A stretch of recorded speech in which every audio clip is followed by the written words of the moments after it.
السلام علیکم ورحمۃ اللہ وبرکاتہ۔ میرے طرف سے آپ سب کو خوش آمدید۔ آج کی ویڈیو میں قسط نمبر 11 کا مکمل ریویو اور قسط نمبر 12 کے واقعات کے بارے میں تفصیلی وضاحت آپ کے سامنے پیش کی جائے گی، اور جو لیک شدہ خبریں ہم تک پہنچی ہیں وہ بھی آپ کے سامنے پیش کی جائے گی۔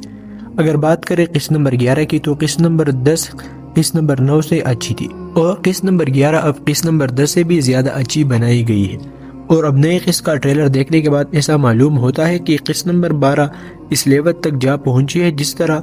کلش عثمان ڈرامہ سیریز ہوا کرتا تھا۔ اگر بات کریں قسط نمبر 11 کی تو ناظرین کرام، صورتحال یہ ہے کہ سلطنت عثمانیہ کا آفیشیل طور پر آغاز ہو چکا ہے، سلطنت عثمانیہ کا قیام ہو چکا ہے۔ یہ وہ سلطنت تھی جس کا ہم کئی سالوں سے انتظار کر رہے تھے۔ ارطغرل غازی نے اس سلطنت کا خواب دیکھا تھا، پھر عثمان غازی نے اس کے لیے بہت زیادہ جدوجہد کی تھی، اور ہر وقت وہ یہی کہتے تھے کہ انشاءاللہ ایک دن میری سلطنت بنے گی، اپنے نام کے سکے جاری کریں گے وغیرہ وغیرہ۔ آپ نے بہت کچھ دیکھا، اور کئی مرتبہ عثمان غازی نے اپنا سکہ چلانے کی کوشش بھی کی تھی، مگر کہ ان کی صورتحال اس دوران بہت زیادہ مختلف تھی۔ منگولوں اور بازنطینیوں کا عثمان غازی پر بہت زیادہ دباؤ تھا، اور خاص کر سلجوق بھی عثمان غازی کے مخالف بن چکے تھے،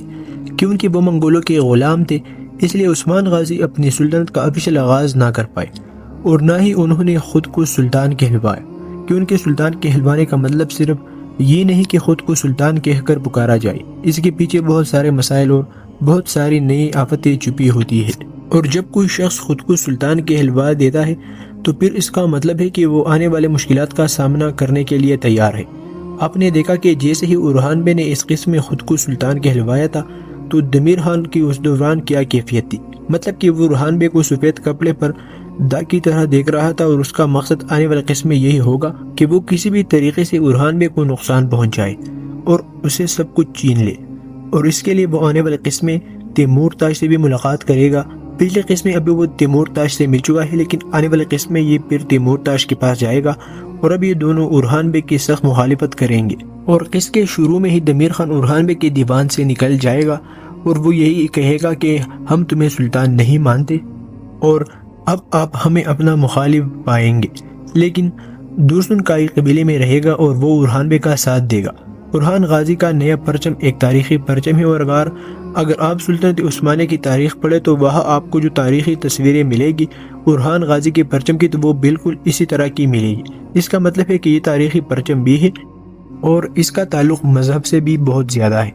مطلب کہ اس کے اوپر قرآن مجید کی آیات مبارکہ لکھی ہوئی ہے۔ اور ناظرین کرام، اچھی بات یہ ہے کہ اورحان بے نے جو سکہ جاری کروایا ہے اس پر بھی اللہ رب العزت اور اس کے رسول صلی اللہ علیہ وسلم کا نام مبارک درج ہے، اور دوسری جنب عثمان غازی اور اورحان غازی کا نام بھی لکھا ہوا ہے۔ اور آپ کے لیے خوشخبری یہ بھی ہے کہ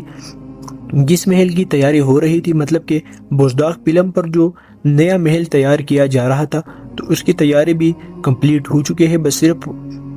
رنگ بروغن باقی ہے، اور امید یہی ہے کہ یقین آنے والے قسم میں ہی اورحان بے کو محل میں دکھایا جائے گا۔ لیکن اگر آنے والے قسم میں ایسا نہ ہو سکا تو اس سے اگلی قسط یعنی کہ قسط نمبر 13 میں ایسا ضرور ہوگا۔ دوسری طرف حلیمہ خاتون نے بھی درسن سے اظہار محبت کر دیا ہے، لیکن ابھی تک وہ بھی درسن کی حقیقت نہیں جان پائی۔ وہ یہ نہیں جانی کہ درسن کراسی بے کا بیٹا ہے، اور اب وہ حلیمہ خاتون کی یہ سچائی بتانے سے ڈرتا بھی ہے، کیونکہ اسے خطرہ ہے کہ کہیں ایسا نہ ہو کہ حلیمہ اسے چھوڑ کر چلی جائے۔ لیکن ناظرین کرم، جیسے ہی ملعون خاتون کو معلوم ہوگا کہ اس کا تعلق کراسی قبیلے سے ہے اور یہ کراسی بے کا بیٹا ہے، یہ کوئی عام نہیں بلکہ ایک شہزادہ ہے، تو ملعون خاتون فوراً اسے رضامند ہو جائے گی۔ وہ اپنی بیٹی کا رشتہ یہی پر کر دے، کیونکہ اسے اپنی بیٹی کے لیے ایک شہزادہ، ایک سردار زادہ ہی چاہیے۔ وہ کیونکہ ابھی کے لیے وہ دوستوں کو ایک عام سپاہی کے طور پر دیکھتی ہے، جس کا نہ تو کوئی گھر ہے نہ ہی کوئی خاندان ہے، اس لیے وہ حلیمہ خاتون کا رشتہ اسے کرنے کو تیار نہیں ہے۔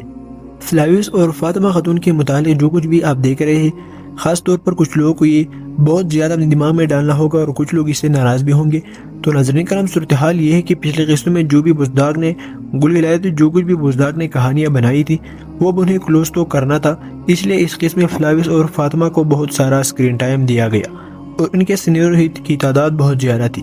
وجہ یہی تھی کہ ان کے سینیروں کو جلدی سے جلدی کور کر دیا جائے، اور فلاویس کی کہانی کو ایک نئے انداز میں چلایا جائے۔ اور ناظرین کرام، آپ نے دیکھا کہ فلاویس کی کہانی اب صرف فاطمہ تک محدود ہی نہیں رہی، بلکہ وہ اپنے حقیقی باپ کو بھی تلاش کرنے کی کوشش کر رہا ہے۔ وہ خود کو جاننے کی بھی کوشش کر رہا ہے کہ وہ حقیقت میں کون ہے، اور خاص کر وہ خنجر جو ساروس نے اسے دیا، اور ساروس نے اسے یہ کہا ہے کہ یہ خنجر تمہارے حقیقی باپ کا ہے، مزلون تمہارا حقیقی باپ نہیں تھا۔ مگر فلاویس کو مزلون کی موت پر افسوس ہوا، کیونکہ مزلون نے ایک باپ کی طرح اس کی پرورش کی تھی، لیکن فلاویس سے پہلے اس حقیقت سے بالکل بھی آگاہ نہیں تھا۔ تو ناظرین کرام، ساروس تو مر چکا ہے، لیکن اس کی دی ہوئی نشانی اور اس کی ہوئی باتیں فلاویس کے دل پر بہت گہرا اثر ڈالے ہوئے ہیں، اور یقیناً اب فلاویس کی کہانی مزید زیادہ انٹرسٹنگ ہونے والی ہے۔ اگر بات کریں خنجر پر موجود نشانی کی، تو ناظرین کرام یہ ترکی کے ہی کسی قبیلے کا نشان لگتا ہے، اور ہمیں لگتا ہے کہ فلاویس حقیقت میں ترک ہی تھا، جسے بچپن میں اغوا کر لیا گیا تھا، اور مزلون نے اس کی پرورش ایک بیٹے کی طرح کی، اور یوں فلاویس مزلون کو یہ اپنا حقیقی باپ مان بیٹا۔ بہرحال ناظرین کرام، بہت سارے لوگوں کا یہی بھی خیال ہے کہ شاید یہ کارا خلیل کا بیٹا ہو سکتا ہے۔ تو ناظرین کرام، ایسی بات بالکل بھی نہیں ہے، کیونکہ یہ ممکن ہی نہیں کہ کارا خلیل کی ایج اتنی نہیں ہے کہ فلاویس اس کا بیٹا ہو۔ ناظرین کرام، کارا خلیل کا بیٹا واقعی گم ہوا تھا، مگر اگر اس کے بیٹے کا کردار لایا گیا تو اس دوران بہت چھوٹا ہوگا۔ فلاویس کارا خلیل کا بیٹا ہرگز نہیں ہو سکتا، لیکن یہ بات بھی سچ ہے کہ فلاویس حقیقت میں ترک ہے، اور اس کا تعلق ترکوں کے ہی کسی قبیلے سے ہے، اور حقیقت یہ ہے کہ وہ مسلمان تھا۔ اس کے بعد بازنطینیوں نے اسے اغوا کیا جب وہ چھوٹا بچہ تھا، اور اس کی پرورش ہی ایک صلیبیت کے طور پر کی، اور اسی لیے وہ اب اپنی حقیقت نہیں جانتا۔ ناظرین کرام، آنے والے قسطوں میں یہ راز مزید یا گپائی کی طرف جاتا ہو نظر آئے گا۔ اب یہی خنجر ہی فلاویس کو اس کی حقیقت تک لے جائے گا کہ وہ حقیقت میں ہے کون۔ اور ویسے فلاویس کی کہانی میں یہ نیا ٹویسٹ ہمیں بہت اچھا لگا، کیونکہ فلاویس کی کہانی اگر صرف فاطمہ خاتون تک محدود ہی ہوتی تو فاطمہ خاتون سے جب اس کی شادی ہو جاتی تو پھر اس کی ویلیو بہت کم پڑ جاتی، لیکن اب جب کہ ریئلٹی یہ بتا رہی ہے کہ فلاویس حقیقت میں ترک تھا، تو اس کا مطلب ہے کہ فلاویس کی کہانی آگے بہت ہی شاندار ہونے والی ہے۔